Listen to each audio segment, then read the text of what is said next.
the show. He's a high-tech redneck, Tony Soprano. If you love sports without the fluff, he's got the master plan. 'Cause nobody does it like Thom Abraham, yeah. I guess I'm on here. Am I on? If somebody responds. And good morning, everyone, and welcome to Hump Day in the Doghouse. I am your host, Thom Abraham. Glad that you are with us today. It is the eve of the NFL Draft. The eve of the NFL Draft. So we will have some thoughts on that. Plus, we got a couple of play-by-play guys on the show here today as well. So this should be a fun one. I love talking to play-by-play guys. Phone lines are open. 256-564-9777 gets you into the show. 256-576-4977. You call that, we put you on the air. It's that simple. You can text the show at 732-9TA show. 732-982-7469. If you can't call the show, you text the show. I read those on the air. My Twitter feed is at Thom Abraham Show. The station's Twitter feed is at 97.7 ESPN. You can watch the show on Twitch at 97.7 ESPN. Become a follower of us on Twitch at 97.7 ESPN. Our YouTube channel is 97.7 ESPN The Zone. Like and subscribe there to get notifications. We also have a very active Facebook page at 97.7 ESPN. All kinds of great info, show clips, stories, all kinds of stuff there. Info on what's going on, pictures of our shows out on location. All that stuff is at the Facebook page. So check that out. Now, you can go to 977ESPN.com and get links to all of that stuff. And while you're at it, get the app. You need to have the app. You need to join the other couple of thousand people out there that have this app in their pocket. Take us in your pocket with you. You can take it near, you can take it far, you can take it in your car, you can take it to a bar. You can take it anywhere. The app. All right? And there you can find links to Zone 2, Zone 3, and Zone 4. Our alternate streaming channels for more great programming. Going to have it. Our high school streaming network in the fall, right? Games on all of those channels. So you're going to want to have that thing. Tonight, we have the Braves and the Cubs starting on Zone 2 and then switching to on-air after the drive. Tomorrow, we have the Tide and the Gamecocks on the air and on our primary stream. The Braves are on Zone 2. The NFL Draft is on Zone 4.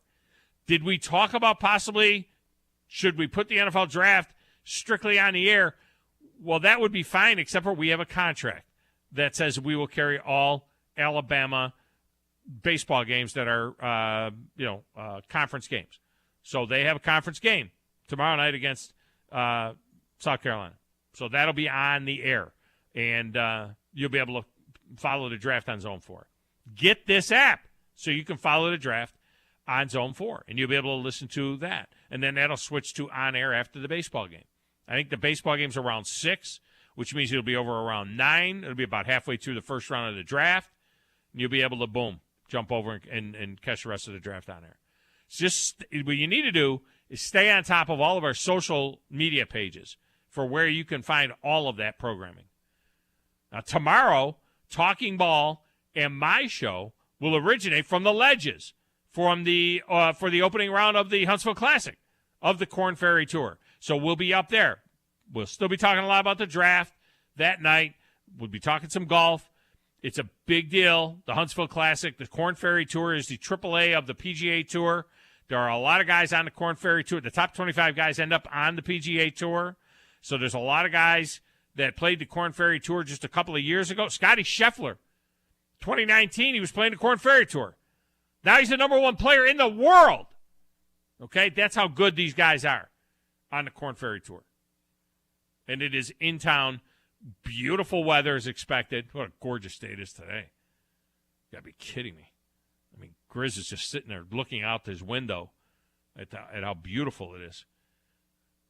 I mean, if you work inside an office or if you work in a cubicle and you don't have a window or anything, I suggest you take like look, if people who smoke are allowed to take cigarette breaks, you ever notice that? You get these jobs where people smoke and they take like a cigarette break every hour or something. It's like, what the hell is that? Because you're a smoker, you get to take 10 minutes off every hour to go take a cigarette break? What if you want to just take a sunshine break?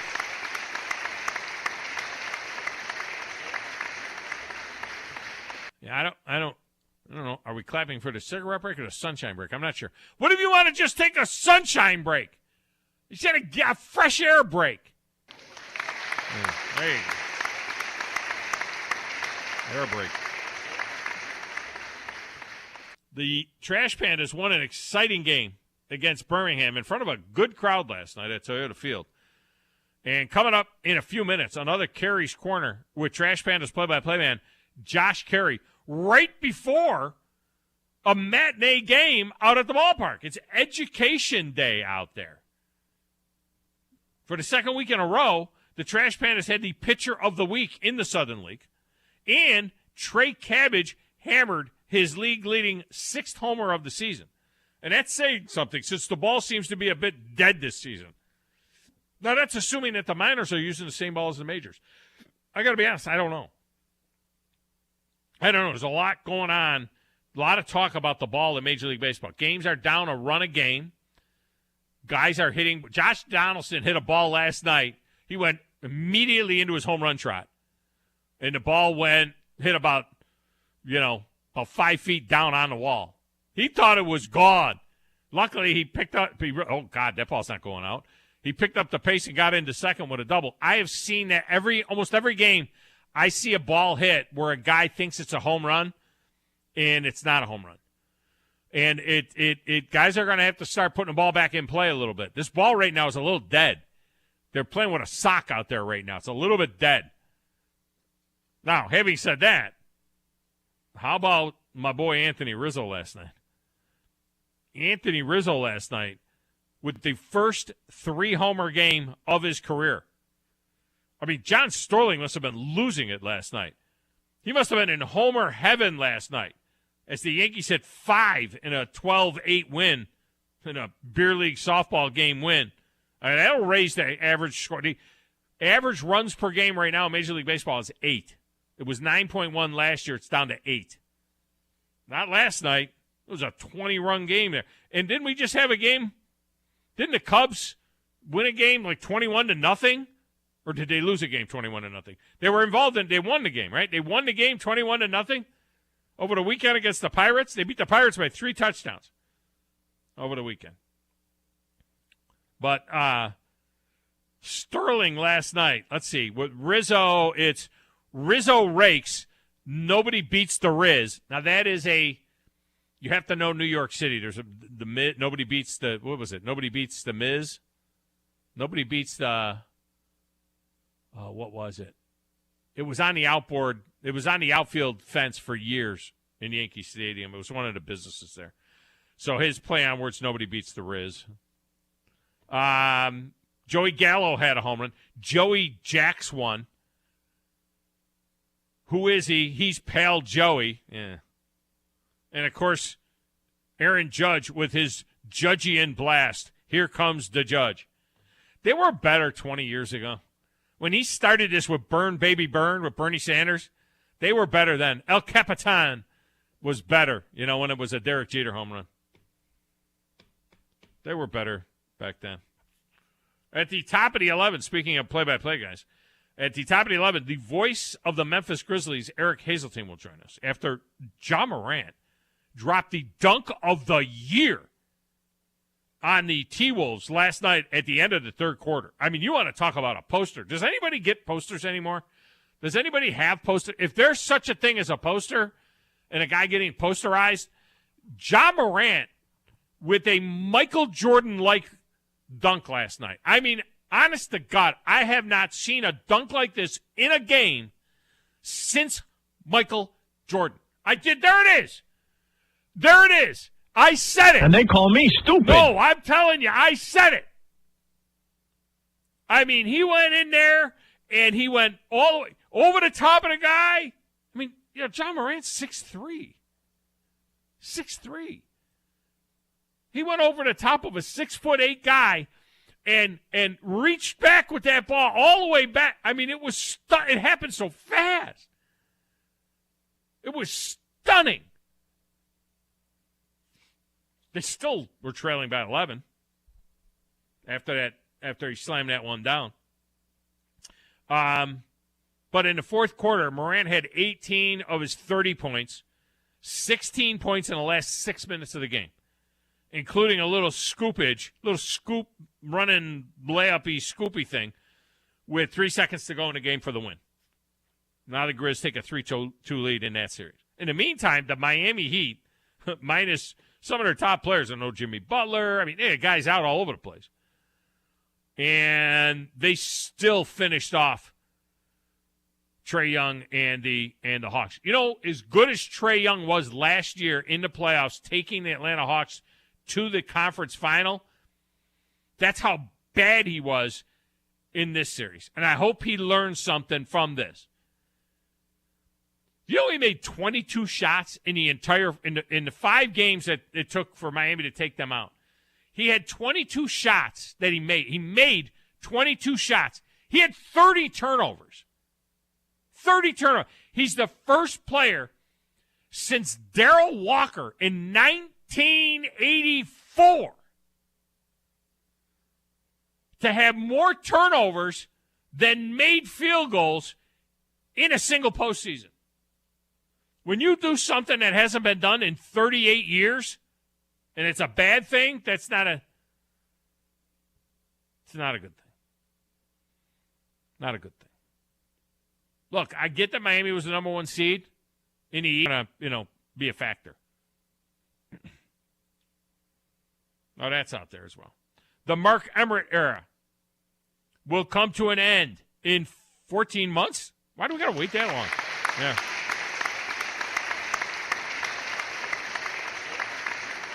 Why are we waiting 14 months to get this guy out of here? Think about what's happened. Bud Selig thinks that Mark Emmert has done a terrible job leading the NCAA. The future of the NCAA is clearly into balance with this next hire because it's basically toothless right now, especially when it comes to football. It's toothless right now. Can it be what it was intended to be? Could it be the governing body of college sports like it's supposed to be? Because college sports needs a strong governing body. It needs a strong governing body. My fear is that they're going to go after Greg Sankey. My fear is that's who they're thinking about is Greg Sankey. On the one hand, it would be great for the NCAA if Greg Sankey and the NCAA were given the ability to actually lead college sports and not just run some tournaments. But I'd hate for the SEC to lose Greg Sankey. The NCAA is almost a non-factor anymore in football, right? In football, they're like a non-factor. All the NCAA does anymore is run some tournaments for other sports, non-football sport. They run the baseball, College World Series. They run the March Madness. They run tournaments. They run the Chicks March Madness. They run the gymnastics tournament. They run the lacrosse. That's all they do is run tournaments. What do they do? And what do they do for football?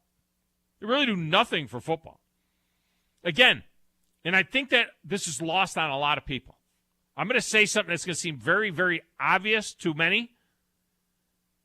And some are going to oh, yeah, I forgot about that. The college football playoff has nothing to do with the NCAA. You realize that the college football playoff is a private organization. The college football playoff is a for-profit, private organization that has nothing to do. The NCAA has nothing to do with the college football playoff. Nothing. The whole thing is that's why the joke, back in a couple of 3 years ago, was that UCF was named was the national champion in football according to the NCAA. Alabama won the college football playoff. They won the national championship and was co-champions with UCF. Remember that? Was the NCAA showed UCF as the national champion after their 13-0 season. And Alabama was, 14-1 or something like that, won the national championship. They were co-champions with UCF. And UCF got a banner and a ring and all kinds of stuff. College football playoff is a private deal, no ties to the NCAA. Over there in that little glass room, playing the platters that matter and the stacks of wax and answering the phones, keeping us on the air. And, well, happy for the Braves and Cubs. I am going to say he said he was watching the basketball game and then was going to back it up with the Braves and the Cubs. I'm going to say that DJ Grizzly Grizz watched more Braves Cubs than he did Heat and Hawks. Who in the blue hell are you? What is your name? It doesn't matter what your name is. I'm the producer of this show. If I didn't step up, you're nowhere. I put this thing together out of spit and polish. I think this is one of the traits of a really good producer. Keep the talent happy. I'm all jacked up on Mountain Dew. Now, Tom. Hey, Tom. Testosterone high today. Testosterone, whatever the f*** it is. It really doesn't matter what you think. It really doesn't matter what you say. Any of you play sports?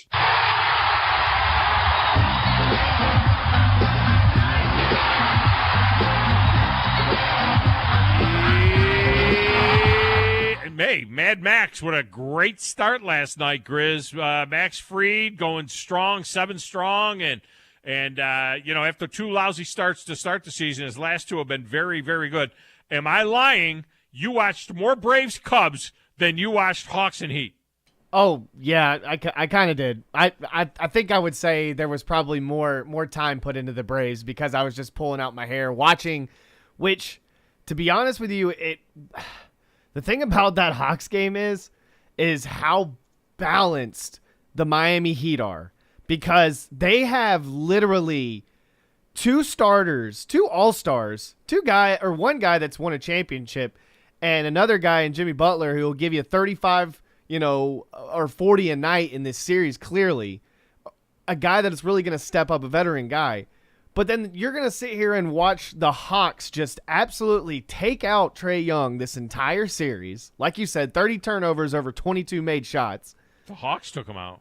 I'm talking about the Heat. I'm sorry, the Heat. The Heat took him out, Heat right. being able to like, kind of like, keep him down. Right. Because nobody else is scoring. DeAndre Hunter had a great night, but I'm sitting here watching this. The greatest story I think I'm watching is Victor Oladipo, because that's a dude that has played under former Hawks coach Nate McMillan and a guy that is coming off an injury and has been on, I think, ever since he's been in the league, I think he's been a really great player. He's a great role player. I mean, he's really, really good. He's been an all-star. I mean, this Victor Oladipo is really good. And to come off this injury and to be able to, him and Bam Adebayo, just to be able to carry this such a balanced offense, you really got to find something for the Atlanta Hawks in the offseason. You got to get another star with him, because John Collins, I'm sorry, I'm just so sick of it. But Kevin Huerter's not gonna be a guy that's not gonna score for the Hawks either. So I mean, I had to be hooked on the Braves. Max Fried was dealing last night, so I mean, I was just trying to keep my mind around how the Hawks can just lose like this with your backs against the wall.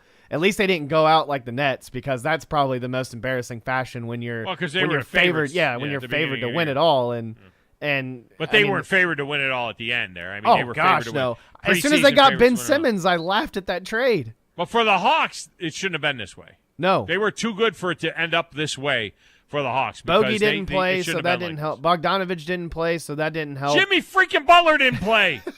Who was the other stud for them that Kyle Lowry didn't play. Kyle Lowry and Jimmy Butler didn't play, and they beat the Hawks like a rented mule. Yeah, it's Are you okay with the coach? Nate McMillan? Yeah, are you okay with Nate McMillan again? For the time being. It's gonna be just like on a hot seat then. Next year.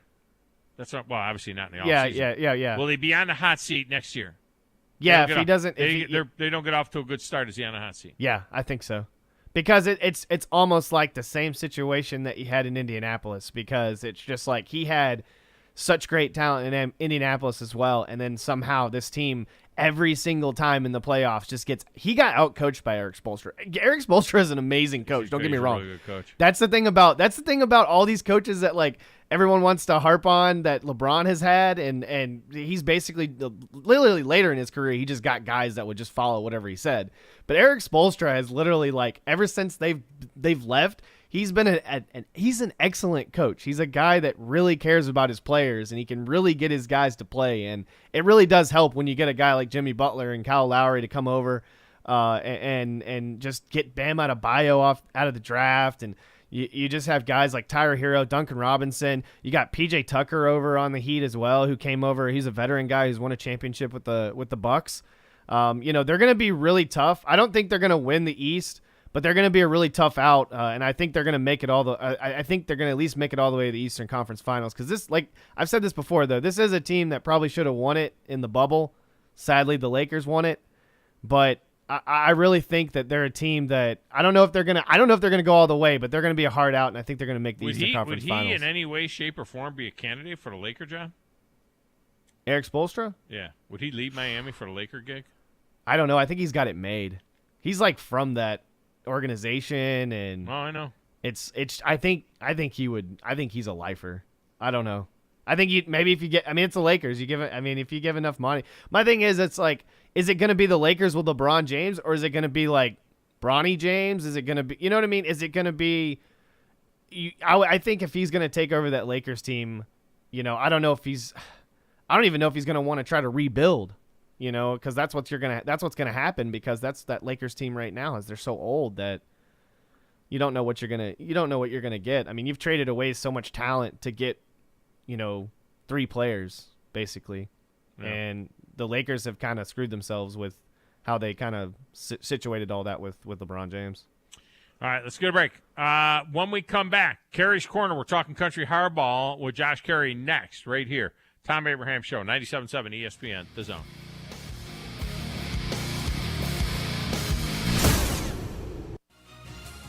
You're listening to the Thom Abraham Show on 97.7 ESPN, The Zone. This is Brent Musburger's VSiN Action Update on 97.7 ESPN The Zone. Heads up, sports bettors. Right now you can try VSiN All Access free for 30 days with no credit card required. Visit vsin.com/free month to sign up now. NBA playoffs, the Bucks a chance to eliminate the Bulls at home, leading 3-1 in the East first round. Chicago plus 12, 218 the over-under. Then in the West, the Nuggets plus 9 at the Warriors, who lead 3-1. The total set at 226. The Mexico Open getting underway tomorrow, the first event in Mexico in 2022. John Rahm, a sizable favorite, plus 500 odds, followed by Abraham Ancer, plus 1,800. Gary Woodland and Tony Finau, each at plus 2,000. Braves and Cubs game 2 tonight. Atlanta minus 205 on the money line at home. Chicago at plus 185. The over-under 8.5. Charlie Morton getting the start for Atlanta against Mark Leiter for Chicago. I'm Trey Westerberg, 97.7 ESPN The Zone. The world champs are back. The Braves are out to defend their world championship. And behind Matt Olson, Ronald Acuna, Dansby Swanson, Max Fried, and this loaded 2022 roster, a repeat is within reach. Here goes Ozzie, 2-2 on the way, hit well. Deep center field. Might have ourselves a tie ball game. You betcha. And we'll bring you every huge moment of the Braves 2022 season right here on the Atlanta Braves Radio Network. This April, the Korn Ferry Tour returns to the Rocket City for the 2022 Huntsville Championship at the Ledges.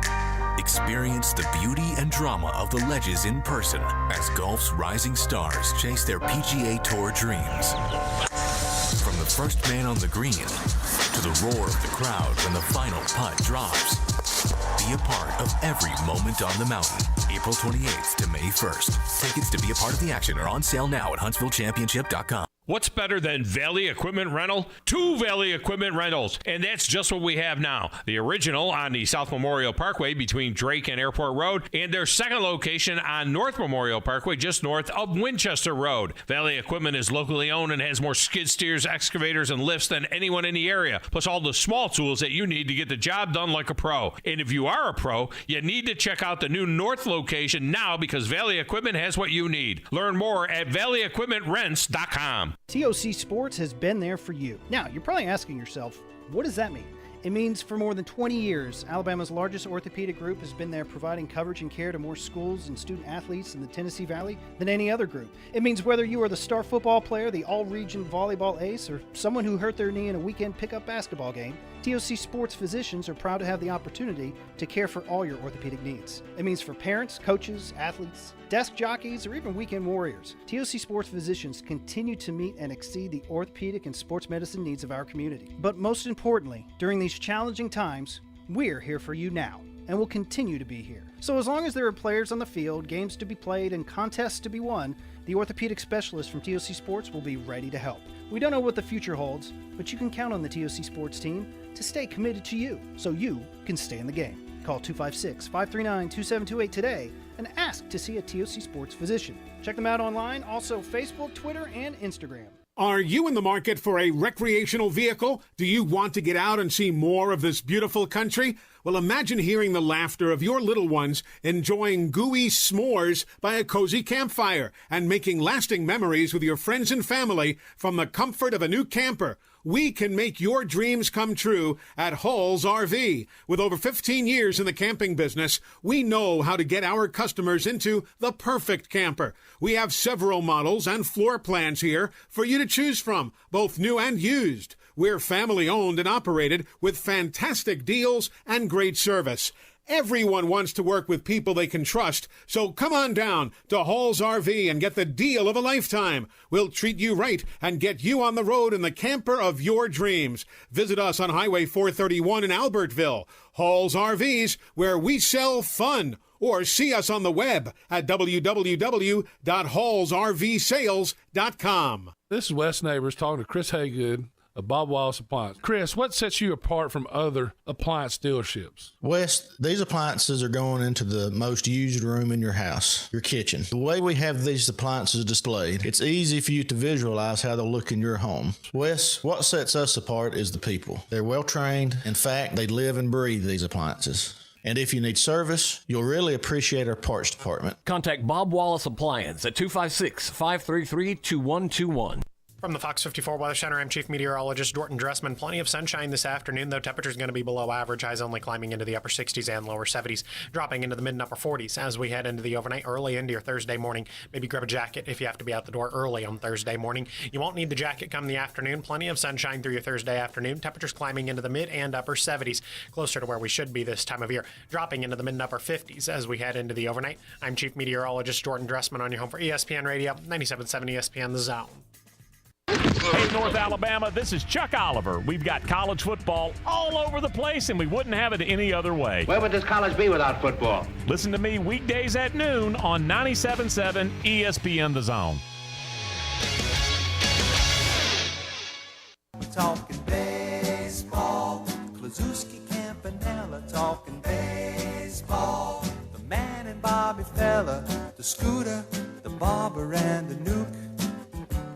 They knew them all from Boston to Dubuque, especially Willie. And welcome back, Thom Abraham Show. And this segment of the show brought to you by North Alabama Mortgage. North Alabama Mortgage, they're going to get you in the right product. They're going to get you in the product that you need to get the mortgage that you need, whether it's a conventional VA, FHA, or USDA loan. And you got to talk to them. They're going to help you get your offer accepted. Buying a house right now is very, very competitive, and you need to talk to North Alabama Mortgage about how they can help you get your offer accepted. That's one of the things that they do down there. Brian Hammaker and his team, they're just tremendous folks, and they're going to treat you like family. Whether you're in Alabama, Tennessee, or Florida, they'll take care of you. Go to NorthAlabamaMortgage.com to learn more.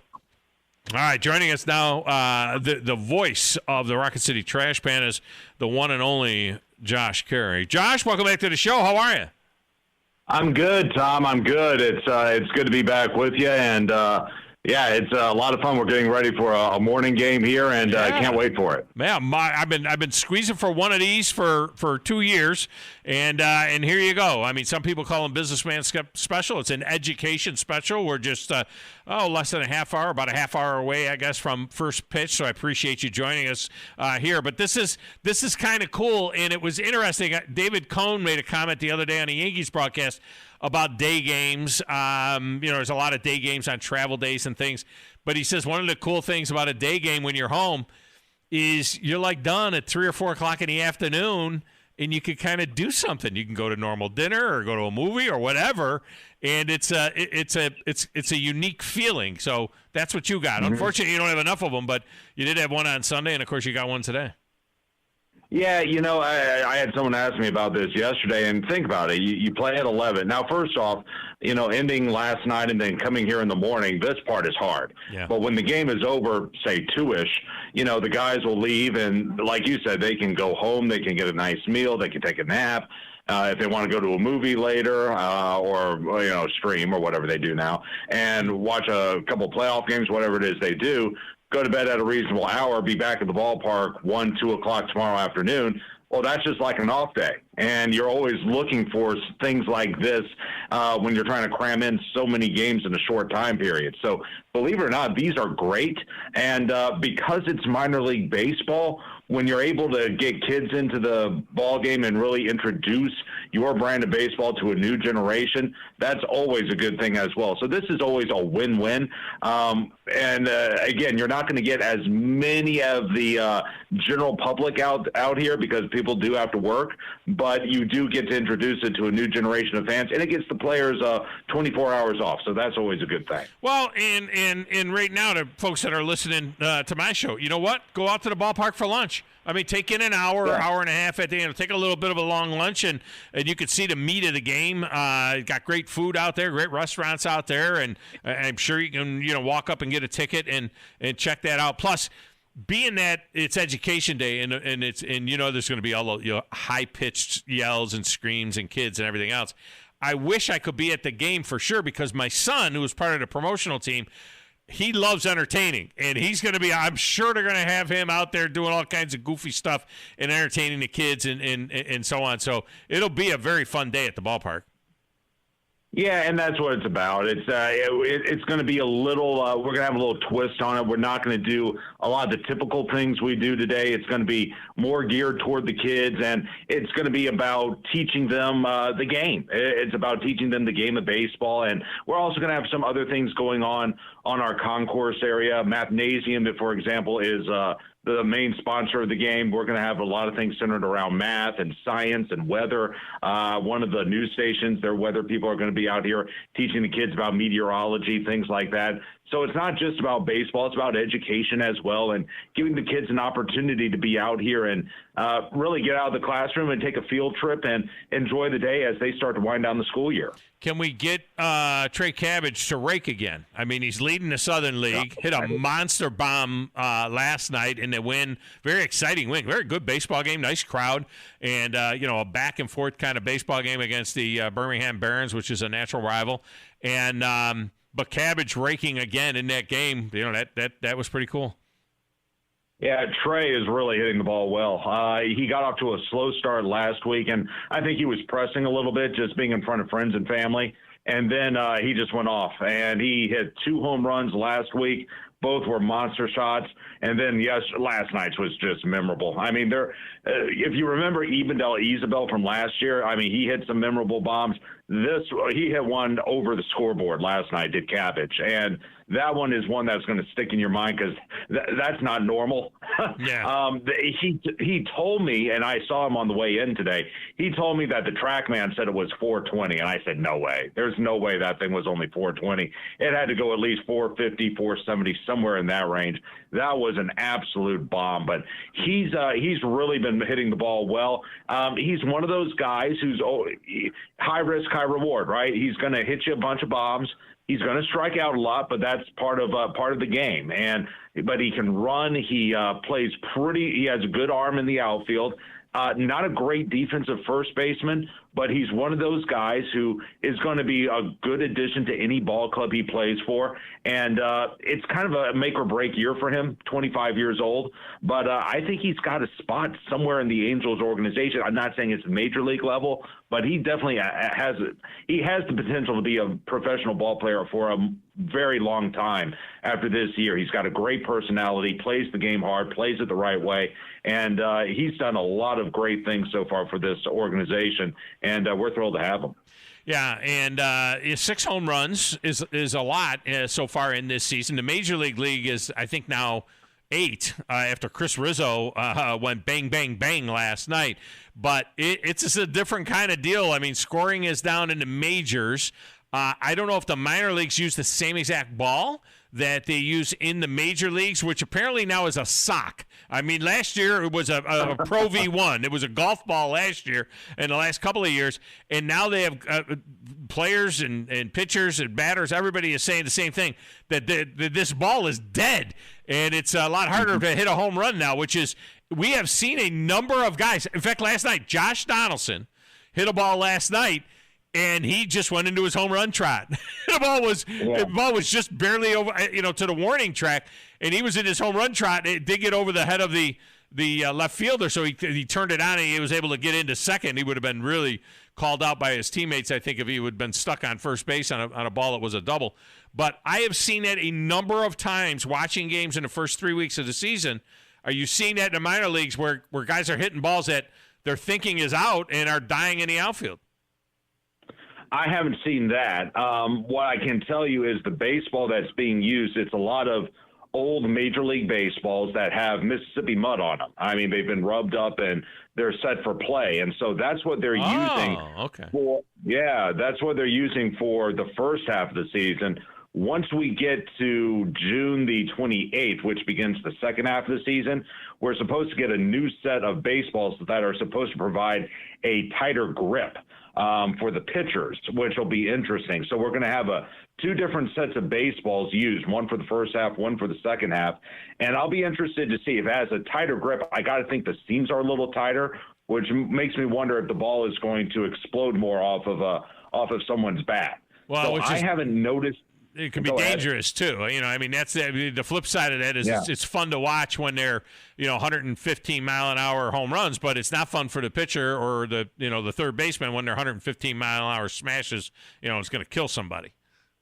Yeah, absolutely. And so that's what we're going to take a look at. I mean, that's what we're going to see. I mean, Major League Baseball has made no bones about it that MILB is.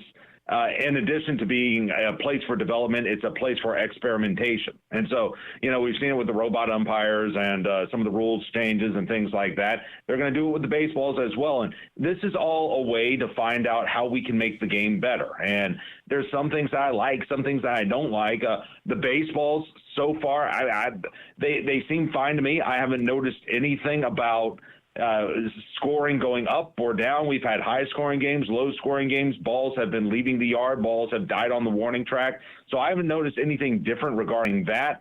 I'll be interested to see, though, what happens come the second half of the season when they use that new baseball. So this is where the baseballs go. Because I saw a stat. It was absolutely stunning to me last year that the average life of a baseball in Major League Baseball was literally 2.5 pitches. 2.5 pitches. And it was, it's I don't know when it started, when this thing happened to where if the ball ever hits the dirt, it automatically gets thrown out. They don't check it for scuffs or anything else. I don't know if those balls get put back into the game if it turns out they're not scuffed. I always think that it's funny when a pitch, barely hits the dirt and the catcher automatically throws it out of play and they put a new ball in play. But then if a guy hits a grounder and the ball hits the ground 15 times going to second base and they throw the guy out at first, they throw it back to the pitcher and the ball's still in play. It's like, I don't know why. So these balls, you're saying these balls end up maybe getting, gathered all up and then shipped to the minor leagues and they continue their life. Yeah. And you know what it sounds like? It sounds like what happens at the major league level is guys just – it's all about luck, or it's I guess a good luck charm. I threw that one in the dirt, so I got to get a new baseball, and I got an out on that pitch, so I got to keep that baseball. It's all about I forget the word that I'm trying to use, but it's like a good luck charm, right? You want to keep using the ball that's getting you out. Yeah, they're superstitious. But the thing is, remember in the old days, they used to throw, the catcher would call for a dirt ball so the pitcher could get it back with a little scuff on it. Sometimes the catcher would scuff the ball a little bit before he threw it back to him so that it would have a little, weird action on it or something like that. Now, it barely brushes the dirt, and it's like an automatic move. The catcher just backhands it to the ball boy. I mean, it's like, come on, man, keep that ball in play. Yeah, and I don't know how – I don't think guys have been taught how to make that stuff dance when the ball is scuffed like that. But, I mean, you got to use the balls for something, right? If you're not going to use it for batting practice, you may as well use it for something.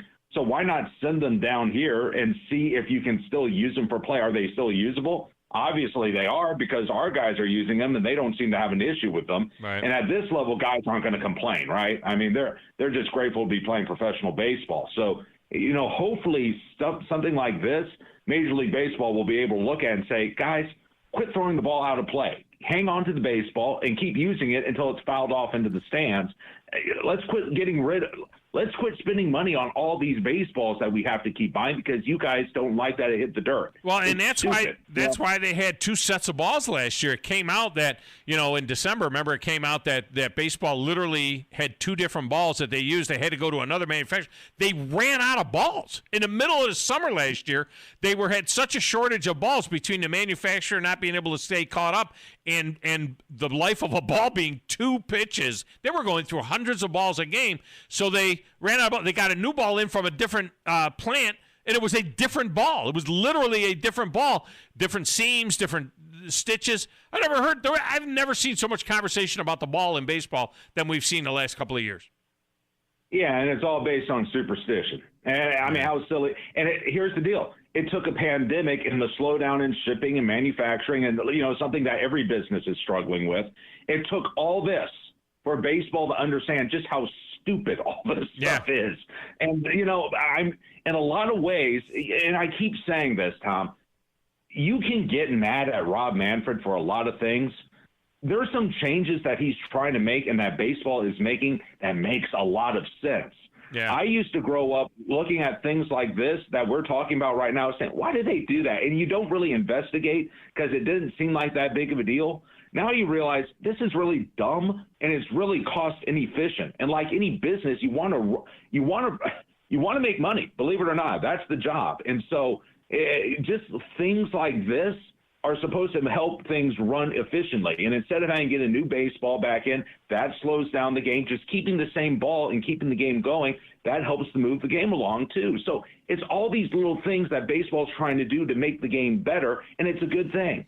I think they are intentionally keeping Angel Hernandez around just so that they can get the automated umpire in. So they can get the balls. Yeah. Because you got to have Angel Hernandez so that you can see how absolutely hideous some of these calls are, where they're game changing. I mean, he completely misses 19 strikes that are balls that he calls strikes in that last game out when he was behind the plate in the Phillies game, and it's so bad that nobody's going to have a leg to stand on to say, look, enough is enough. All right, we got to have something that tells a strike is a strike, which will add offense to the game, because the pitchers will. You know how pitchers are. Remember Greg Maddux? If he knew that he could get a strike called a half an inch off the plate, he would go an inch, and then 3 inches, and then 6 inches until they stop calling them strikes. These pitchers aren't dumb.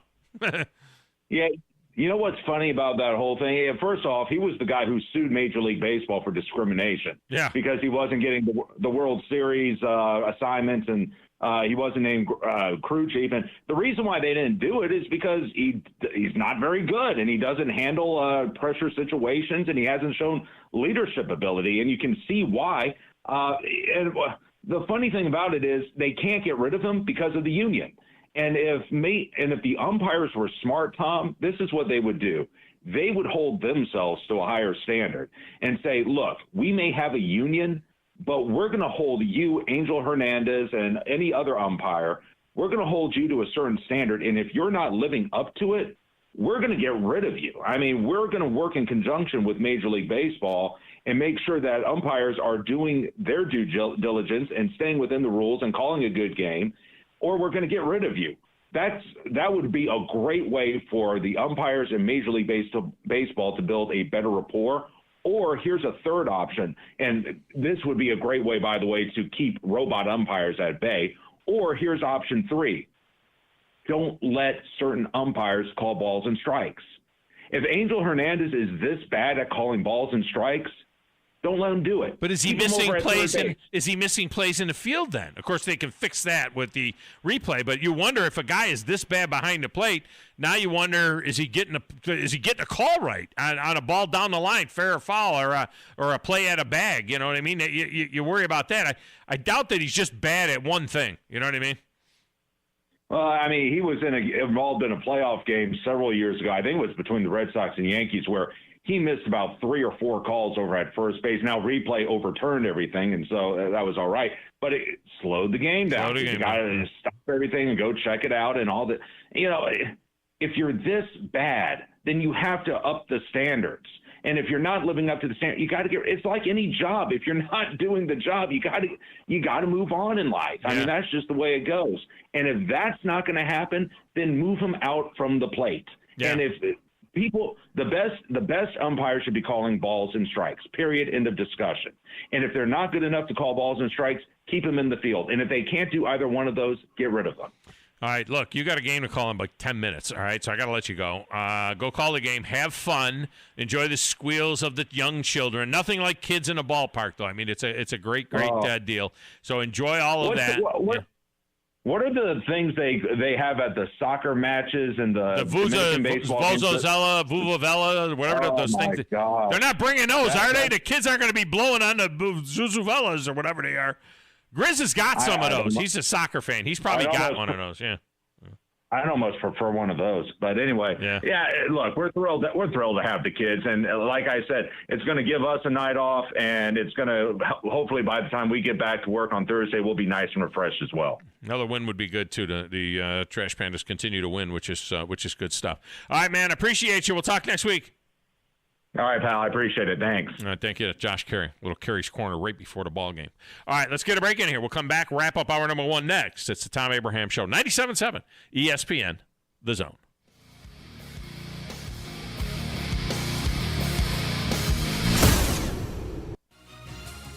You're listening to the Thom Abraham Show on 97.7 ESPN, The Zone.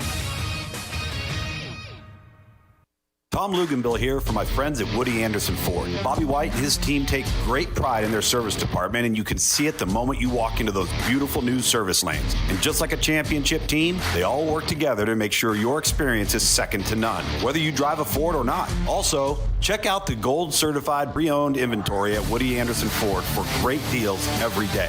Stop by and see them at Jordan and Sparkman or at Woody Anderson of Madison on Hughes Road, or visit WoodyAndersonFord.com. Isn't the story of the prodigal son an amazing story? Basically, a rowdy boy who literally wished his father dead ran away and consumed his wealth with hard and fast living. Yet the father looked for his return every day, and when the boy slopped, he decided to return. What did the father do? As soon as he saw that boy, he ran to him, threw his arms around him, and killed the fatted calf for a great celebration. Hey, I'm John Dees, pastor of the Cross Point Church. If you're looking for a church home, come see us, smack dab across the street from the YMCA in Madison. Outdoor season is coming. Can't wait. Here at Brooks & Collier, neither can we. Outdoor season is also grilling season. And we have plenty of grills and smokers in stock from Traeger, Blaze, and Big Green Egg. There's the greenhouse, new indoor items and home furnishings as well. Whatever it takes. Browse over 2 acres of furnishings. Can't wait. How about you? North Alabama's indoor and outdoor living headquarters for over 75 years. 813 Meridian Street and at brooksandcollier.com.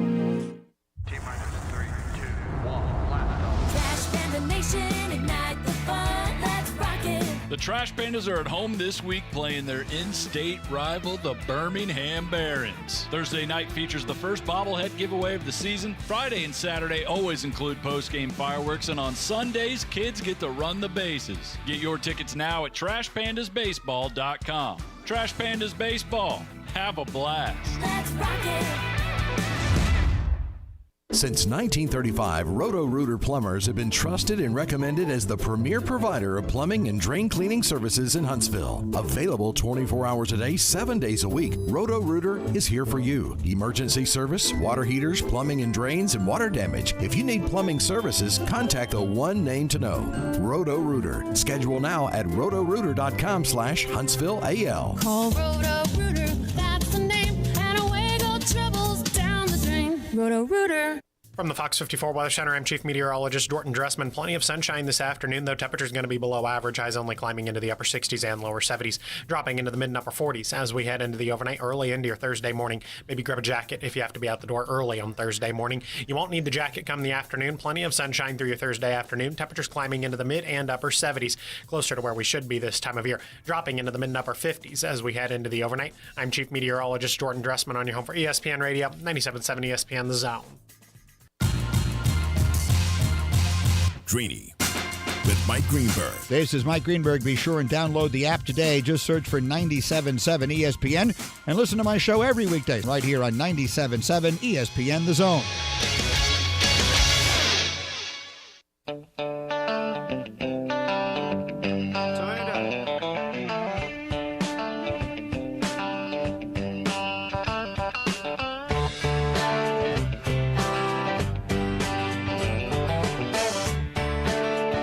Segment of the show is brought to you by Leonard Skinner.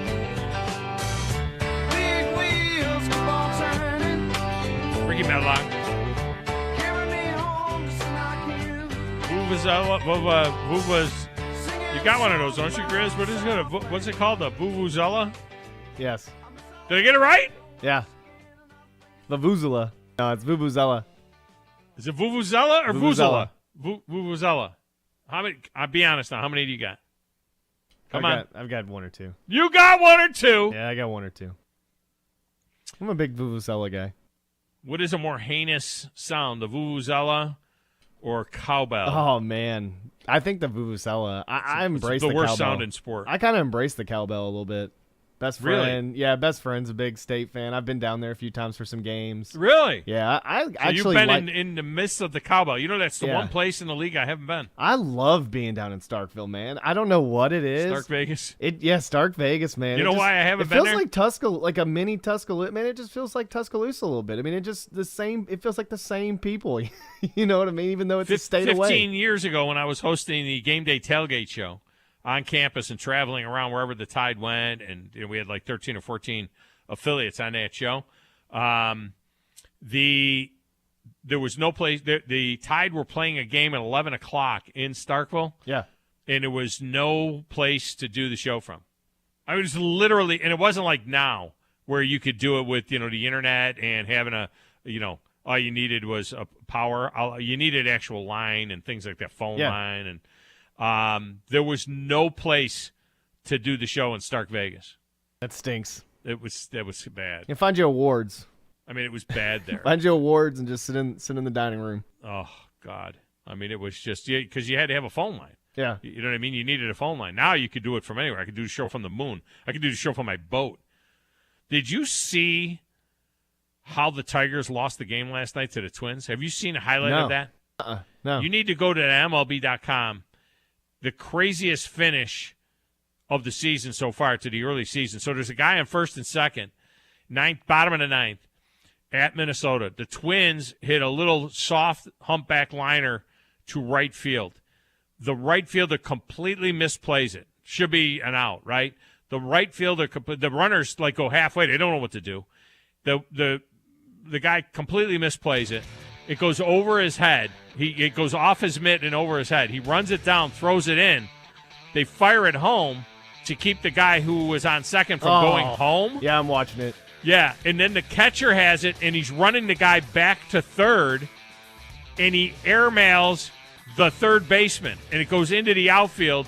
And 2 runs scored. Twins win. Twins win. That's Fifth like win in a row for the That's like Twins. a Little League play. It was flat out bad news Bears. Little League play. Oh, man, that's sad. That stinks. Terrible. It happens even in the majors, man. It was awful. All right, coming up next, Eric Hasseltine will join us. He is the voice of the Memphis Grizzlies right here on the Thom Abraham Show. 97.7 ESPN, The Zone.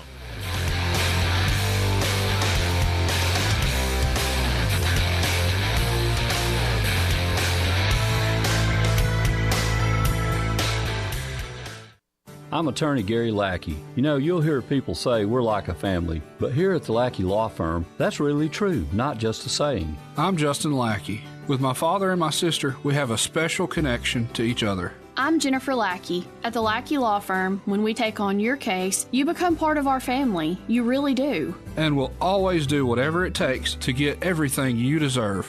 If you're injured, you worry about getting well, not about paperwork or insurance companies or figuring out how to get to your lawyer's office. I'll come to you. We worry about your case so you don't have to. When you've been injured, we know that your case is probably the biggest thing going on in your life. More important than almost anything else. And it's important to us too, for one simple reason. Family takes care of each other, and at the Lackey Law Firm, we'll take care of you. The Lackey Law Firm. The Lackey Law Family. 1-800-4-RIGHTS. No representation is made that the quality of the legal services to be performed is greater than the quality of legal services performed by other lawyers.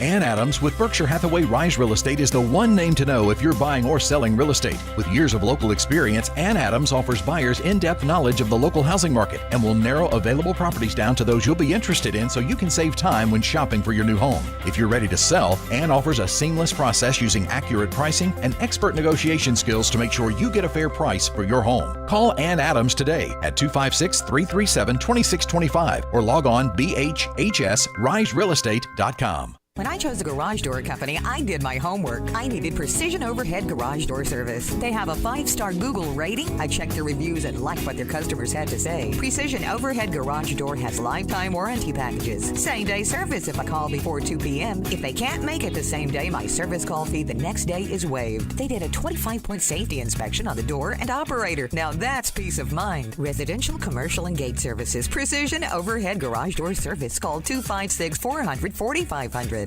This week on RVER, sponsored by Progressive Insurance. I'm sorry, I can't operate on that vehicle. But doctor, you took an oath. That RV, it's my son's RV. Oh, doctor, isn't there anything you can I'm not a miracle worker, Sheila. I'm an RV surgeon, trained to save the lives of large, injured recreational vehicles, which is definitely a real profession. When your RV really needs saving, Progressive has you covered. See if you could save with a leader in RV insurance. Progressive Casualty Insurance Company and affiliates, covered subject to policy terms. The Atlanta Braves are back on the field, and this reloaded roster is fired up to defend their crown and run it back in 2022. 1-2 coming. Crushed. Left field. Auto line. That ball is out of here. 2-run home run from Austin Riley. Tonight, it's Atlanta Braves baseball live from Truist Park in Atlanta as Dansby Swanson and the Braves take on Jason Hayward and the Chicago Cubs. Braves radio's on the air at 6:05 Eastern, 5:05 Central on the Braves Radio Network. WCZN, Union Grove, Huntsville, Alabama. 97.7 ESPN, The Zone. This is SportsCenter. I'm Christine Lisi with what you need to know. A pair of key contributors for the Bulls sidelined for a must-win in Game 5 against the Bucks tonight in that first-round NBA playoff series. Zach LaVine in the health and safety protocols for a third time. Alex Caruso sidelined due to concussion protocols. Game 5 coverage, 7 Eastern, ESPN Radio and the ESPN app. Pelicans forward Brandon Ingram jammed 2 fingers in last night's game, insisted that he'll be set to play in Game 6 tomorrow night versus the Suns. New Orleans is down 3-2. NHL, Capitals captain Alex Ovechkin remains day-to-day with an upper body injury. No word yet on his status for the final 2 games of the regular season. Coach Peter Laviolette hoping Ovechkin will be ready for the start of the playoffs next week. NFL, the Buccaneers picked up the 5th-year option on linebacker Devin White's rookie contract, according to ESPN's Jenna Lane.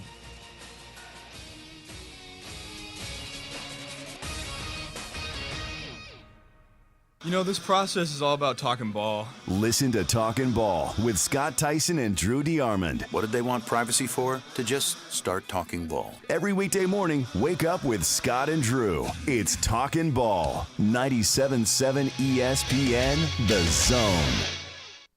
You need to be more like a dog. Like what you guys are doing. You've got your fingertip on the pulse of your listeners. You guys know what they're talking about. Be a dog. God bless the show. You are the Messiah. We need more dogs. This is the best show on radio. The big dog, Thom Abraham, is here with you. Hey, I see you. I see you, dog. So settle in and get your bark on. That's my dog. Now live. Here he is, the big dog. Let's go, baby! Thom Abraham. How you doing? How you doing? How you doing? How you doing? How you doing? How you doing? How you doing? Look, I don't speak Spanish. I don't know how to say this, so I'm going to choose my words very carefully. I think you're a psycho. Do you know who I am? I mean, that guy sounds like El McPherson farting into Miles Davis' trumpet. I guess I'm on here. Am I on?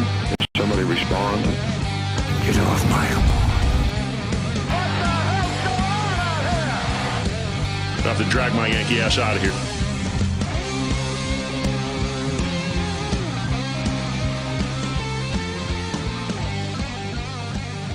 And welcome back, hour number 2 to Thom Abraham Show. This segment of the show is brought to you by Woody Anderson Ford. For all your service needs, it's Woody Anderson Ford. They'll take care of any vehicle. Doesn't have to be a Ford to get service at Woody Anderson Ford. But once you get down there and you see that showroom and you see all those beautiful Mustangs and F-150s out there, you're going to want a Ford.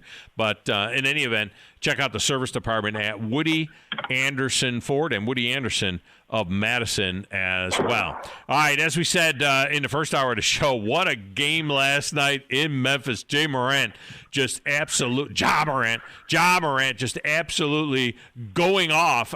16 points in the last 6 minutes of the game. I've been looking for Eric Hasseltine's calls. I want to hear Eric Hasseltine's call of that slam dunk at the end of the third quarter, and I can't find it. But I found Eric Hasseltine, so he joins us now. Eric, welcome to the show, man. How are you? I'm good, Tom. How are you? I'll make a phone call and have somebody send you that at some point. Yeah. There's a way to get them off of a website that we send them up to, but yeah. As you can tell, a little hoarse this morning, but it was fun. Ja Morant it was literally people were sending us messages. Is Ja okay? Why is he not doing this? Why is he not doing that?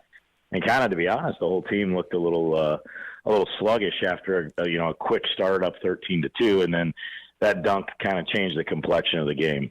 Yeah, it did change. It changed the complexion of the grindhouse. But they still call it the grindhouse? I mean, it was always... No, we call it the House of Highlights now. The House of that Highlights. Was coined, yeah. That's what we're trying to get that to stick, because it was an opening segment on one of our broadcasts, and we've got a terrific pre-half and post-game show host. She was a television reporter for a long time. When Gary Darby moved on, who was a terrific pre-game, post-game host, he moved on to do stuff in Oxford with Ole Miss, and we hired Jessica. She said that in an opening, and I said, that's got to stick. So we try to call it the House of Highlights. It's no longer the grindhouse, just because they don't grind it out like that old team. They just try to out-athlete you, and that was something we hadn't seen before. So, but you can call it whatever you want. It just it was hopping for the last at least 15 minutes of that game, but the first 33, other than the start, it was relatively quiet. It was about to be called the House of Worship for some church. I don't know. It was very, very silent because Minnesota had played so well. It was crazy, and to see Morant play like that down the stretch. And we saw like Trae Young last year. He kind of flashed into playoffs. Yeah. He had a great playoff. This year he was horrific. But Ja Morant, he wins the Most Improved Player. And then he comes out and he plays like that. But that slam, I mean, we've seen a lot of slams. We see the slam dunk contest. We've seen the big guys like LeBron and how those guys. That was, dare I say, Michael-esque. I mean, that looked like a Jordan type thing. The way, and when he went so far back with that ball and up and over that guy and slamming that thing down, that was not a highlight, that you just see the next day. That is something I think we'll see for years.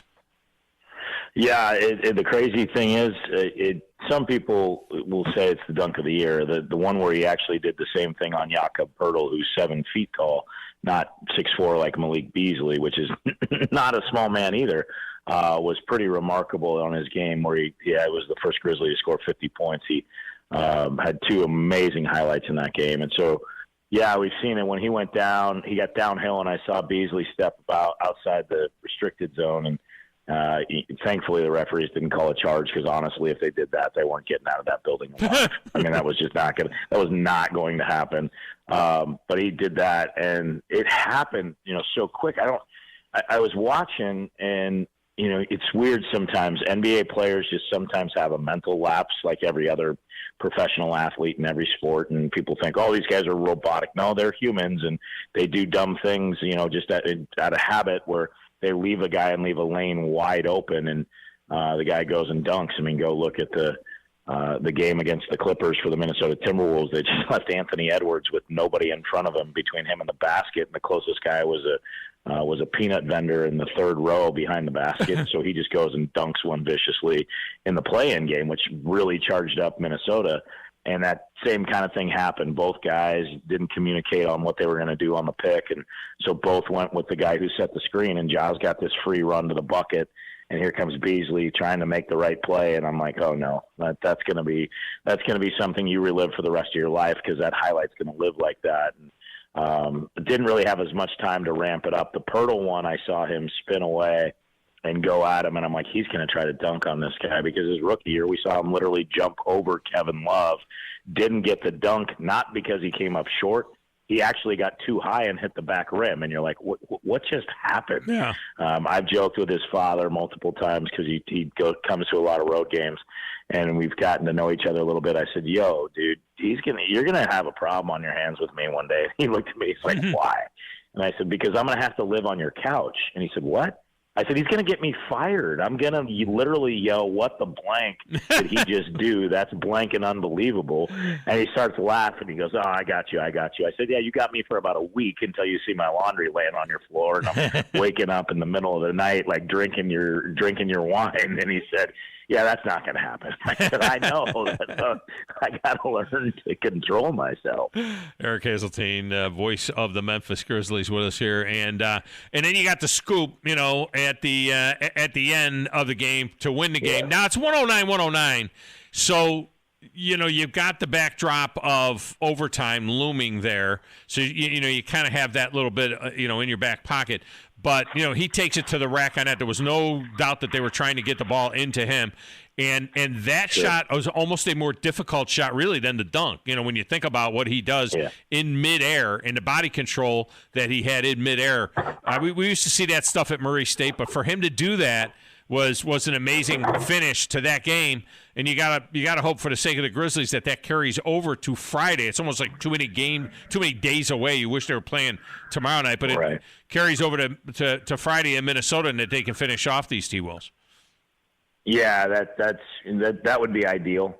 Usually, though, if you win Game 5, I think they ran a number last night on TNT, because the Pelicans and Suns were also in a pivotal Game 5, and the home team won there as well. And I think the team, it's like 130 and 50. It's like 13 out of every 18. So the odds are in your favor. I expect a crazy crowd in Minnesota. They were terrific for Games 3 and 4, cheering on their home team. But this is not something we haven't seen before in terms of the final seconds against these two teams. Early in the season, Minnesota had a 20-plus point lead in the fourth quarter.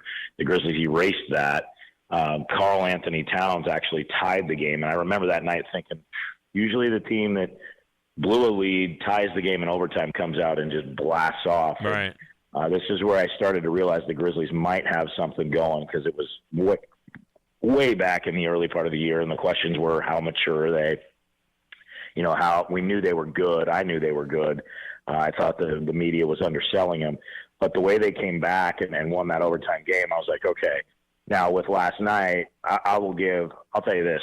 Jordan McLaughlin, who a lot of people haven't heard of as a backup point guard for the Minnesota Timberwolves, and their head coach, Chris Finch, has had the wherewithal to put an undrafted guy in this situation who's never played in the playoffs all he's done in the last 2 games. In Game 4, he scored 16 points, burying 4 threes and really kind of keeping the Grizzlies from putting Minnesota's backs against the wall. Now, it wasn't just him, but that was the spark they needed. Patrick Beverley fouls out. McLaughlin makes an unbelievable pass to the corner just from his angle. Everybody thought he was going to turn and go to the basket, and they might try the foul. And they called a great play. And, the basketball aficionados call it a flare screen. When you coach, 3rd and 4th grade basketball like I have, you call it a back screen, and they ran it to perfection. And to the Grizzlies' credit, they, kind of tipped the cap and said, great play. Here we come. You gave us 4 seconds. Now we're coming. And in that play, if you watch it and slow it down, and, I have a former NBA coach who's a very, very good friend who's actually staying with me. We came home, and I slowed it down, and I said, what I noticed, and tell me if I'm crazy, and let's slow this down, was most players will run directly to the ball, just like a straight line, because the coach will tell you, shortest distance between 2 points, straight line. Well, what Thom Abraham did when he slowed down and he knew Anthony Edwards was chasing him was he angled his right shoulder towards the basket. So when the ball got to him, he could just catch and go. And Edwards, trying to get around, reaches out, and now he's out of position. If Ja Morant goes straight to the ball and doesn't angle, Edwards probably deflects that ball and we go to overtime. And it's little things like that that make the kid, and I call him a kid, he's a young man, so special because he understands the game. And come on, he's a kid to us. They're all kids to us now. Oh, bro. Someone asked me the other night, they're like, hey, do you have any good-looking dancers? I said, dude, I literally want to punch you in the face. And he said, why? The dancers are pretty. And I said, yeah, they're all the age of my daughter. Yeah. You creep, get out of here. Yeah, creep, exactly. You feel like a little seedy watcher. I'll tell you the guy I love to watch is Desmond Bane. And it's weird because he's like a unicorn now in the NBA. Dude doesn't have a tat. Right? I mean, look at him. He doesn't have it. It's like you look weird now when you look like a guy from the 80s. Doesn't have a tat, doesn't have the dreads and everything else. And he looks like he should be playing outside linebacker, for the Titans or something. I mean, he's yoked, and he get 25 points last night, and he had a great game, in Minnesota. That guy I really enjoy watching him play. As I say, he's not one to be trifled with off the court. It's not a guy you want to go push and go, what you want? Everything, and I'm going to take it. He's a great dude. They got him in basically a trade on draft day where they knew they wanted him, that deal was already in place. We still hear from Boston fans who are like, you owe us for fleecing us for Desmond Bane. I'm like, dude, that deal was done like a week ago. Like your team wasn't taking that guy. This was where the Grizzlies wanted to go with this. And I've gotten a chance to get to know him. Obviously last year we didn't travel as much, so I didn't really know him. I talked to him over the headset.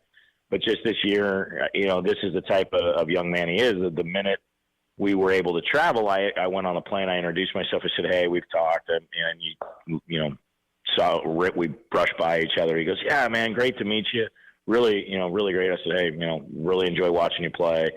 So after Game 4, we stayed the night in Minnesota because the game started so late. And I'm sitting at a table at a little place right by our hotel with a few fans. And here comes Desmond Bane with his hood over his head and just obviously not happy that they just lost a close game and he had a monster night. And all he could say was, man, we let that get away. Man, we let that get away. And I'm like, dude, you had 34 points. You played great. They made one more shot. Said, yeah, but we let that get away. And he's just sitting back. And I tell people this all the time. He's like a buddy of yours that's really good at something, but will go have a beer with you. And, not think about, I had a great night, but we didn't win, and so I'm okay with that. He wasn't okay with it, and that's exactly what he did. He sat down. He wanted to have a beer. He's 24 years old. We're well within that right. And, we sat there, and we talked for about 30 seconds about the game, and then we talked about other things. And I love the guy. I think he can score at all 3 levels. I think he's a great defender, or getting to be a great defender. He's learning how to use his strength that way. And it's the reason why – in the offseason, they traded Grayson Allen for another guy who can shoot, but, was more of they were going to try to develop him, Sam Merrill, in a draft pick. And you know how fans are. They react instantaneously. And, oh, my gosh, we're giving away Grayson Allen for some guy named Sam Merrill who I've never heard of in a draft pick. What are we doing? This is a terrible offseason for the team. We already gave away Jonas Valanciunas for Steven Adams. Now we're doing this. And I said, hey, look, there's a plan in place. And what they see is that they have two guys that do similar things, and they're picking one. And the guy they're picking, they believe, is going to be the guy. It turns out he was. And, I thought it was a great moment when you've earned your teammates' respect. Ja Morant got his Most Improved Player award at practice and then proceeded, and they filmed it, but, that wasn't the reason they did this, because I saw some people say that on social media. He snuck into Dez's house and put it on his kitchen counter. How cool is that? Because he said that's all end of the season. Ja was not touting himself for any individual awards. In fact, when he was mentioned for the Most Improved Player, he was like, "That's not me. That's Desmond Bane." And some people said, "Well, why does he look at it as he doesn't want that award? Giannis has won it. C.J. McCollum's won it." I said, "It's not that. He wants it for his teammates. Ja, his ultimate goal is the MVP, and he was in that conversation. But it's not like he doesn't respect that he's going to get the award. He just feels like Desmond Bane went from just a guy that was giving you 20 minutes and scoring 8-9 points a game as a rookie to a guy that went to All-Star weekend and now most people believe can be an All-Star, because he's going to be seen by a lot of people the way this team plays. He's going to continue to make a ton of shots. He's going to score close to 20 points a game, maybe even more, as he continues to evolve as an offensive player. And Ja just loves the guy and having him around. And so he snuck in, left it there, and the reaction is just pure Desmond Bane. And so, the other quick story I can tell is we have a fan in Florida who has some medical issues and some, he's got some special needs. And I don't want to say it the wrong way, so I'm just going to say he's a special needs guy that's in his early 20s, and just out of nowhere tweets me before a game, and he says, "Hey, I'm so-and-so in Florida, and I go by Brett the Wolfman, and I love the Grizzlies, and I love Desmond Bane. I want to call him the Bane Train. Do you think you could work that into your broadcast?" And I was like, "Yeah, man, no problem." And so I went to Dez, and Dez has a big ball game, and he goes, "It sticks. I'm going to be here all season." I mean, this was early November. And I said, "Hey, man, ride along with us. We love having you. Thanks for listening." And I went to Dez, and I said, "Hey, man, I want to make sure you're cool with this, because this game means a lot to this guy. And if you don't want me to do it, I won't." And Dez looked at me and goes, "That's cool as hell. I love it." I said, "Well, our guy in the studio will play a train whistle when you make a shot. I just don't want it to be something you think is corny." And he goes, "No, man, if a fan out there likes that and, came up with that, I'm all for it." And so he was going through a tough time, the fan. And I went to Dez and I said, "Hey, I want to do something nice for him. If I bring a jersey, do you think you could sign it and put it to him?" He goes, "You name the time and place, I'm there." And that's just the kind of young man he is. Yeah, so and people I'm are really, really happy for him. And they're going to see the headline. He's going to, he might get fined. He got a technical for, pushing, the tenant, Finch, Chris Finch, the Minnesota coach. That was not malicious. That was not mean. That was just he was trying to inbound the ball, and the coach was kind of where his spot was, and he almost had a smile on his face. Right. He kind of pushes the guy away a little bit, and Finch kind of waves his arm at him, and you get the T because you touched the coach. But it was not a mean thing. It was not a punk thing. It was just a dude thing. No, but he's not one to back down. The night where I went, okay, this guy's the thing about the Grizzlies, let's be honest, they're young. They're brash. They're a little cocky. They talk a lot. But most of it is to each other. And I remember a night in Los Angeles when we still hadn't realized the Lakers were not going to be a part of this whole postseason picture. At the time, they were still playing pretty good basketball. And the Grizzlies went to L.A. It was when everybody kind of stopped traveling their announcers because that COVID spike around Christmas and into New Year's. And, I was part of that. I was one that tested positive after Christmas. And so we decided, hey, let's not go. And I was bummed because it was a trip to L.A. to really see these guys get tested in a tough environment against the Lakers. And Desmond makes a great shot by LeBron. And they're talking to each other, and they're yapping, and they're firing each other up. Now, I'm sure it rubs, veterans the wrong way when young teams do that. But LeBron James walks by and just, kind of shoulders into Desmond Bane, and he just turns around and goes, "Yo, man, what's wrong with you?" And LeBron snapped, and I mean snapped, Tom. It was amazing because you heard him on a courtside microphone about 30 seconds later. And Jaren Jackson looks and Dez is shooting a free throw or somebody's shooting. He goes, "Bron." And he's like, "Come on, man. We're just having fun. We're playing ball." And LeBron goes into this diatribe of, man, I'm not just going to calm down. You guys haven't done this. You guys haven't done that. You're still young. You don't know what it's going to take. And I'm about to take this game over. And LeBron James comes down and sure enough does a LeBron James move. He goes to the rim. He dunks viciously. He looks at the crowd. He's got the scowl on his face. Well, while he's doing that, the Grizzlies inbound the ball, and Desmond Bane runs down and buries a 25-foot three. And the Grizzlies just run back the other way. And it was amazing because you watched it happen and you watched LeBron look around and just goes, wait, what? Yeah. And that's what this team has done. That's the kind of moxie and swagger that I call more confidence than cockiness. And, yeah, he shouldn't have put his hands on Chris Finch. He shouldn't have touched him and, he didn't put his hands on him like wanting to fight him. He's just like, hey, dude, get out of the way. But that's Dez. Patrick Beverley in a game in Minnesota tried to grab the ball out of his hand, and Dez pulled it away, and Dez went to me and goes, what's wrong with you? And I just wanted to go, a lot. Hey, Dez, a lot. A lot's wrong with that guy. Funny. That's who he is. And Patrick Beverley got teed up for it. And so, look, this front office, they're finally getting some credit nationally for the selections they've made. And the next one, I'm going to tell you, even though he didn't play last night, is Zaire Williams, and a guy a lot of people didn't think that's going to be there. They have really hit home runs on a lot of different moves, and it's ones that you look back on now and go, boy, when that happened, some people were really critical. Now some people kind of owe you an apology.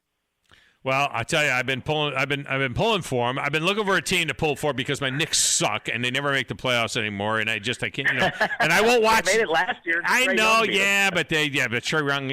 But I won't watch the NBA playoffs if I can't attach myself to a team. I'm not one of those guys that just watches games to watch games. I have to have a squeeze. Right. This team is fun to squeeze for. So so I can squeeze for them, and we'll see. Hopefully, they don't expend too much energy. This could be a long road, especially in the West, where the Suns had the best record in basketball, and they've got the injuries and so on. They get that win last night, but it looks like the Warriors might be the team to beat in the West. So there's a long way to go yet in this playoff. So anyway, we're having a lot of fun with it. Eric Hasseltine has been our guest. He is the voice of the Memphis Grizzlies. I'm going to reach out to him as long as this Grizz run continues. And man, I appreciate you. You know that. Be safe going to Minnesota.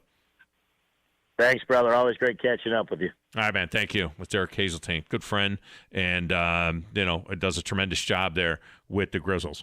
All right, we'll get a break in here. We'll come back. Phone lines are open the rest of the way. You want to jump in? You can jump in. It's the Thom Abraham Show, 97.7 ESPN, The Zone.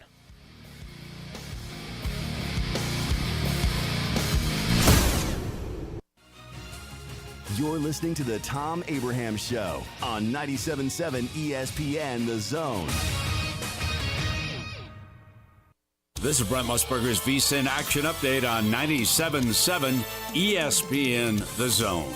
Heads up, sports bettors. Right now you can try VSiN All Access free for 30 days with no credit card required. Visit vsin.com/free month to sign up now.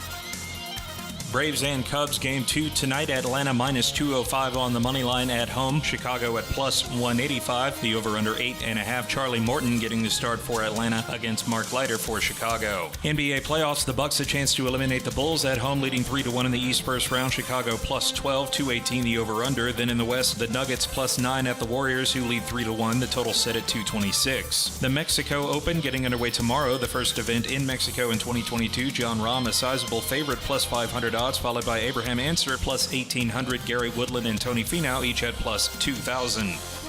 I'm Trey Westerberg, 97.7 ESPN The Zone. Ann Adams with Berkshire Hathaway Rise Real Estate is the one name to know if you're buying or selling real estate. With years of local experience, Ann Adams offers buyers in-depth knowledge of the local housing market and will narrow available properties down to those you'll be interested in so you can save time when shopping for your new home. If you're ready to sell, Ann offers a seamless process using accurate pricing and expert negotiation skills to make sure you get a fair price for your home. Call Ann Adams today at 256-337-2625 or log on bhhsriserealestate.com. TOC Sports has been there for you. Now, you're probably asking yourself, what does that mean? It means for more than 20 years, Alabama's largest orthopedic group has been there providing coverage and care to more schools and student athletes in the Tennessee Valley than any other group. It means whether you are the star football player, the all-region volleyball ace, or someone who hurt their knee in a weekend pickup basketball game, TOC Sports physicians are proud to have the opportunity to care for all your orthopedic needs. It means for parents, coaches, athletes, desk jockeys, or even weekend warriors, TOC Sports physicians continue to meet and exceed the orthopedic and sports medicine needs of our community. But most importantly, during these challenging times, we're here for you now, and will continue to be here. So as long as there are players on the field, games to be played, and contests to be won, the orthopedic specialists from TOC Sports will be ready to help. We don't know what the future holds, but you can count on the TOC Sports team to stay committed to you, so you can stay in the game. Call 256-539-2728 today and ask to see a TOC Sports physician. Check them out online, also Facebook, Twitter, and Instagram. Thom Abraham here for my friend Brian Hamaker and his team at North Alabama Mortgage. Look, buying a home is the biggest purchase you will make in your life, and it can be a bit intimidating, so you want people that can help walk you through the mortgage process and get you the best deal possible. That's what North Alabama Mortgage does, and they do it in Alabama, Tennessee, and Florida, from first-time purchases to refis, conventional, VA, FHA, and USDA loans. They have the solution at North Alabama Mortgage. Visit NorthAlabamaMortgage.com to learn more. That's NorthAlabamaMortgage.com. Whoa, Greg's up. He's never up this early. Hey, guys. Okay, so this is called the Bell Breakfast Box from Taco Bell. Oh, thanks. I can read. And that's a coffee. Helps you open your eyes. And that's a breakfast burrito. You can start from either end. You guys always this condescending in the morning? Pretty much. Wake up with the new $5 Bell Breakfast Box, filled with a grande toasted breakfast burrito, hash brown, 2 Cinnabon Delights, and a coffee. At limited participating Taco Bell locations near you during breakfast hours only. Contact local store for prices, hours, and participation, which vary. Tax extra. Drinks excludes freezes. This is Wes Neighbors talking to Chris Haygood of Bob Wallace Appliance. Chris, what sets you apart from other appliance dealerships? Wes, these appliances are going into the most used room in your house, your kitchen. The way we have these appliances displayed, it's easy for you to visualize how they'll look in your home. Wes, what sets us apart is the people. They're well trained. In fact, they live and breathe these appliances. And if you need service, you'll really appreciate our parts department. Contact Bob Wallace Appliance at 256-533-2121. Are you in the market for a recreational vehicle? Do you want to get out and see more of this beautiful country? Well, imagine hearing the laughter of your little ones enjoying gooey s'mores by a cozy campfire and making lasting memories with your friends and family from the comfort of a new camper. We can make your dreams come true at Hall's RV. With over 15 years in the camping business, we know how to get our customers into the perfect camper. We have several models and floor plans here for you to choose from, both new and used. We're family owned and operated with fantastic deals and great service. Everyone wants to work with people they can trust, so come on down to Hall's RV and get the deal of a lifetime. We'll treat you right and get you on the road in the camper of your dreams. Visit us on Highway 431 in Albertville. Hall's RVs, where we sell fun. Or see us on the web at www.hallsrvsales.com. From the Fox 54 Weather Center, I'm Chief Meteorologist Dorton Dressman. Plenty of sunshine this afternoon, though temperatures going to be below average. Highs only climbing into the upper 60s and lower 70s, dropping into the mid and upper 40s as we head into the overnight, early into your Thursday morning. Maybe grab a jacket if you have to be out the door early on Thursday morning. You won't need the jacket come the afternoon. Plenty of sunshine through your Thursday afternoon. Temperatures climbing into the mid and upper 70s, closer to where we should be this time of year, dropping into the mid and upper 50s as we head into the overnight. I'm Chief Meteorologist Dorton Dressman on your home for ESPN Radio, 97.7 ESPN The Zone.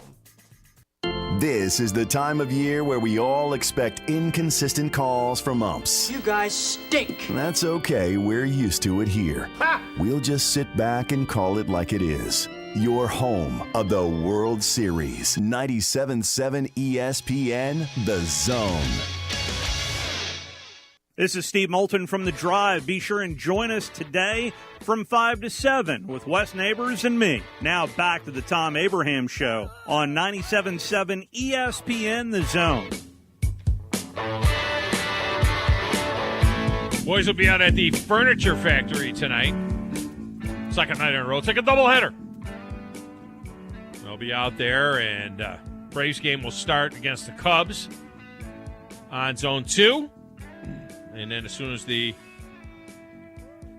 show is over, it'll go over to the on-air feed, so you'll be able to listen to the Braves on the air as well. This segment of the show is brought to you by Valley Equipment Rental. This weather is spectacular. This is a time to get out there and do some stuff. You got projects that you need to get done regardless of what it is now. The pollen is pretty much all settled down. You want to power wash the property to house the porch like I need to do, you need to get one of those power washers from Valley Equipment Rental. Or for you contractors out there, maybe you're looking to, you need a larger excavator. They've got that now at Valley Equipment Rental. They got dozers and stuff. They've taken it to the next level at their north location, which is out there north of Winchester Road on the North Parkway. Of course, the south location still in play as well. More skid steers, excavators, lifts, everything that you need at Valley Equipment Rental than anywhere else. And here's the best part, locally owned. That's right. Ross Robertson, his team, they just do a tremendous job. Grizz, speaking of tremendous, I normally put the Twitch feed on of the video feed of the show. Yes. In the studio. Yes. And today I have had the YouTube feed on of the studio in the studio. It's very strong. The YouTube feed is very stable. I suggest that a lot of you people might want to check out the show on YouTube. All right, even though you can't see Grizz right now on there, but he's out. He's over. Usually he's next to me there. He'll be over there next to me here in a minute. But in any event, it's right there on the YouTube at our YouTube page, which is 97.7 ESPN The Zone. Okay, you got to go 97.7 ESPN The Zone, and I can chat with people there. I was chatting a little bit with Ty Dalton a minute ago. He was, he said he's watching the show on the YouTube. He's going to take a long lunch and check out the game today, since he's right down the street from the stadium. So that's what he did. He's over there checking out the game. But you can chat on there as well. So it's I'll say this, Grizz, it's a very strong, stable platform for watching the show. That's the issue with the Twitch app. It's kind of had some issues before. Sometimes drops it. Yeah. It's always had issues, to be honest with you. I mean, it's something that their phone app is. You'll be able to watch it for a little bit, and then no matter how good your Wi-Fi is, whatever best phone you have, it doesn't matter what service you have.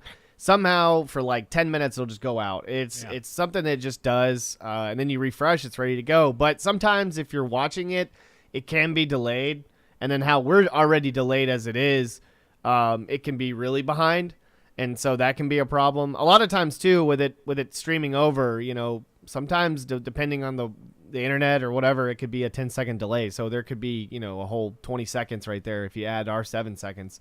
A lot can happen in 20 seconds. Yeah, I mean, there's a lot of delay. Yeah, there's a lot of delay. So that's what's cool about YouTube and Facebook too. I put us back on Facebook just to kind of keep us, in the loop over there and just kind of see how that's running as well. That one runs really well, and does that one run good? And it runs really well, and then you're really able to communicate, and especially if it's not like if you don't have YouTube Premium, where if you can put your phone down and your phone goes off, it won't shut off the app. Like Twitch, it would shut off the app.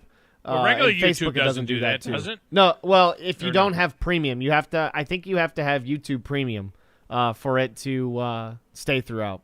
All right. Because I know before if it would close the app and then it would close the song. So I just went to the Facebook page and at 97.7 ESPN. And it's showing, let's see, Eric Hasseltine. Oh, that's the replay of Eric Hasseltine. So you can go there and you can see that. Are we streaming live on the Facebook page? Because I don't see that. It should be further down. Oh, okay. Yeah, if I go down a little bit, I see that. So, okay, there we are. Because it'll get, so it doesn't stay at the top.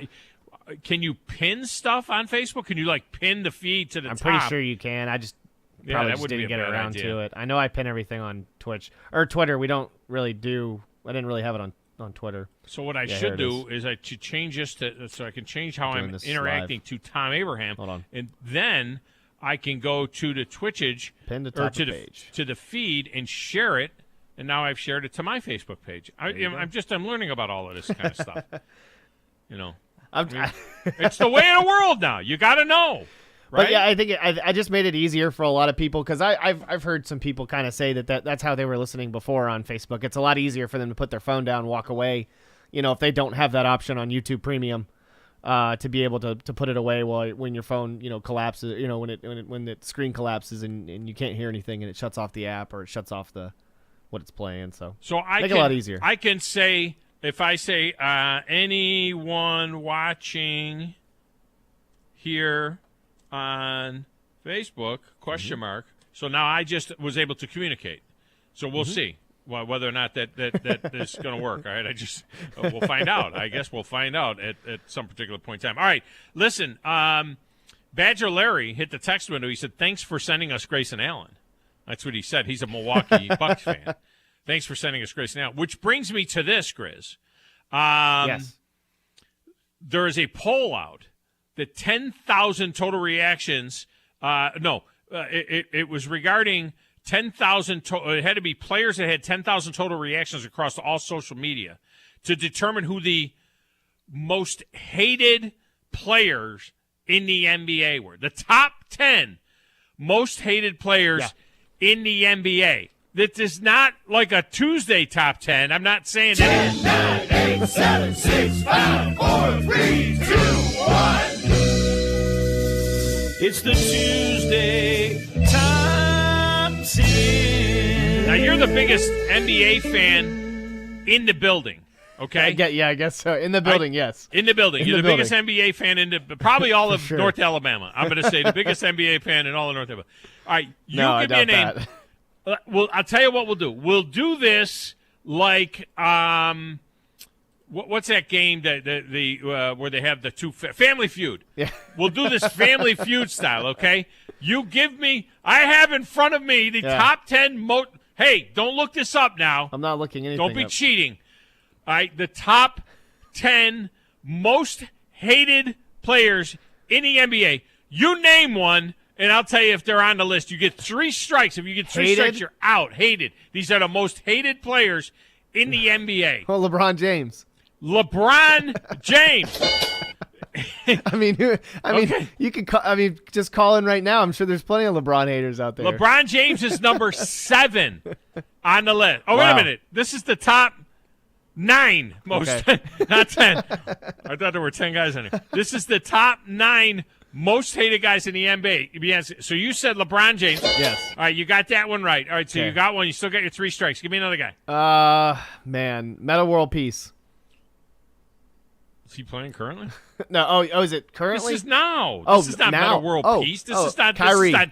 We're not Kyrie. looking. Kyrie Irving. Yes! Kyrie Irving is number 8 on the list of the top 9 most hated players in the NBA. All right, give me another one. I just gave you kind of a hint. You know what I mean? Kevin Durant. Give you a little hint. Kevin Durant. Not on the list. Really? Kevin Durant. That's Nobody just hates Kevin Durant? First strike. Well, I'm sure somebody does, but he's not in the top 9 most hated players. But I'll say this. Yeah. You're close. Okay? All right, you're close. All right, you already said Kyrie Irving. You're close if you say Kevin Durant. That's a clue. I'm giving you a clue by saying you're kind of Harden? James Harden? James Harden is a good guy. You're not as close. You're further away now than you were. Really? Okay? Somebody who is now with Kevin Durant that wasn't with Kevin Durant when James Harden was with Kevin Durant. Oh, Ben Simmons? Ben Simmons. Everyone hates Ben. Yeah. Everyone hates Chris. It's everyone hates Ben. My cousin was in the movie or the TV show Everyone Hates Chris. I love that show. That show was great. The White Kid? Yeah. You know the White Kid? Yeah. That's Vincent Martella. He is Really? He's my cousin. He's my little cousin. He's my cousin's son. Something you learn every day. Vincent Martella. You know what I'm talking about, right? The White Kid in Everybody Hates Chris. His neighbor. He's a good friend. Yes. No, I know. I know exactly what you're talking He about. is also Vincent is also the voice of Phineas on Phineas and Herb. Yes. Yes. That's right. Yeah. No, yeah, you're right. Yeah, Vincent Martella. I used to watch that show with my little brother. Yeah. Okay. You have 2. How many strikes do you have? 2. I got you have 2. 2 strikes. So you got one more strike. I'll give you another hint. Right. I said his name in this segment. Wasn't listening. See, that's the problem. You're not paying attention. Who is Badger Larry happy about? Oh.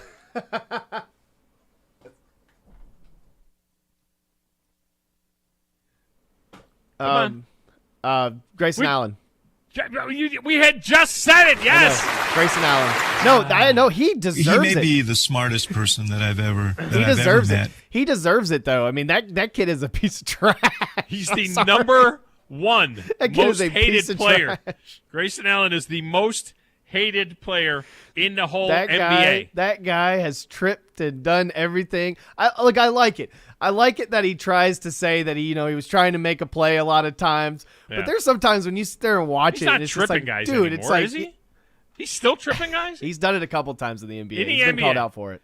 All right, give me another one. You got one strike left. So got far, number you one. got That should number win. 1, Grayson Allen. You got number 4, Ben Simmons. You got number 7, LeBron James. And you got number 8, Kyrie Irving. I'll give you another one. This guy. Yeah. Oh, he doesn't play anymore in there. This guy used to play in a city. Maybe he still does. This guy used to play in a city that is kind of associated to his name a little bit. If I might have just screwed you up with that one. Just confused the heck out of me. Yeah, that confused you probably. All right, here's another guy. Another guy on this list is a guy that we talked about yesterday with Bo Estes extensively, who is eating himself out of the league. Oh, Zion Williamson. Yes!